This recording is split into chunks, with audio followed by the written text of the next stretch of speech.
Kalau lu bingung kenapa perusahaan atau toko yang omsetnya miliaran bisa bangkrut, sedangkan yang omsetnya cuma jutaan tapi bisa survive, sini gue jelasin secara cepat dan simpel. Sebelum gue jelasin, lu harus inget ini dulu, kalau aset naik, cash turun, kalau aset turun, cash naik. Dan kalau liabilitas naik, liabilitas turun, cash turun. Gue kasih satu contoh, ibaratnya gue sekarang dagang sendal ini. Sendal ini menjadi aset gue karena memberikan revenue ke toko atau usaha gue. Jadi kalau gue menggunakan duit gue, cash gue buat membelikan aset ini, aset naik, cashnya turun. Tapi kalau gue nggak belikan aset ini, cash gue naik, aset gue turun. Nah sekarang kalau kita bicara tentang liabilitas, kita bicara tentang berhutang atau pinjaman. Jadi gue udah punya duit, gue pinjaman dari bank lagi, dapat duit lagi, liabilitas gue naik, cash gue juga naik. Sama seperti kebalikannya, kalau gue nggak ada pinjaman, duit gue berarti kan cuma satu, berkurang. Cash gue turun, liabilitas gue turun. Kalau keuntungan itu adalah sisa, jadi semua pemasukan lu dikurangin semua pengeluaran lu. Dan kalau cash flow adalah perputaran uang yang masuk dan uang yang keluar dari usaha lu. Jadi bisa banget perusahaan lu tuh mengalami keuntungan, profit, tapi duit di rekening bank lu tuh nggak ada, kosong, bahkan minus. Ini bisa terjadi kalau misalkan customer bayarnya terlalu lama. Misalkan gue jual sendal ini ke reseller atau misalkan ke department store, mereka bayarnya 3 bulan, 6 bulan. Jadi barang gue udah keluar, secara pembukuan gue untung, tapi cashnya nggak masuk-masuk, akhirnya gue kehabisan. Atau misalkan perusahaan gue melesat terlalu cepat, jadi gue investasi terus, beli stok yang banyak, beli mesin yang banyak buat produksi. Dan apa artinya kalau misalkan gue kehabisan cash karena udah kebanyakan spending, sedangkan customer gue belum bayar, akhirnya usaha tersebut nggak bisa bayar sewa, nggak bisa bayar karyawan, dan hal-hal ini yang bisa bikin suatu usaha bangkrut. Gue kasih contoh lain lagi, misalkan sebuah kontraktor dapat kontrak 500 juta dibayar 120 hari. Sedangkan mereka sering berjalannya waktu udah ada pengeluaran sampai 450 juta. Jadi memang secara keuntungan tuh mereka dapat untung 50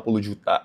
Tapi, karena mereka nggak bisa bayar, kehabisan cash akhirnya bisa mangkrak. Atau bahkan kalau kita mengajukan pinjaman usaha, itu tuh bisa bahaya banget karena bunganya cukup tinggi. Sama kayak tadi cerita jualan sendal, kalau misalkan nggak ada modal, kehabisan cash, akhirnya minjem dari bank, dapat liabilitas naik, cashnya naik, tapi kalau nggak bisa bayar, tiba-tiba omsetnya turun, akhirnya perusahaan terlilit utang, terlilit bunganya, dan mengapa itu sering terjadi usaha atau toko yang omsetnya gede bisa bangkrut, sedangkan yang perusahaannya kecil masih survive terus sampai sekarang.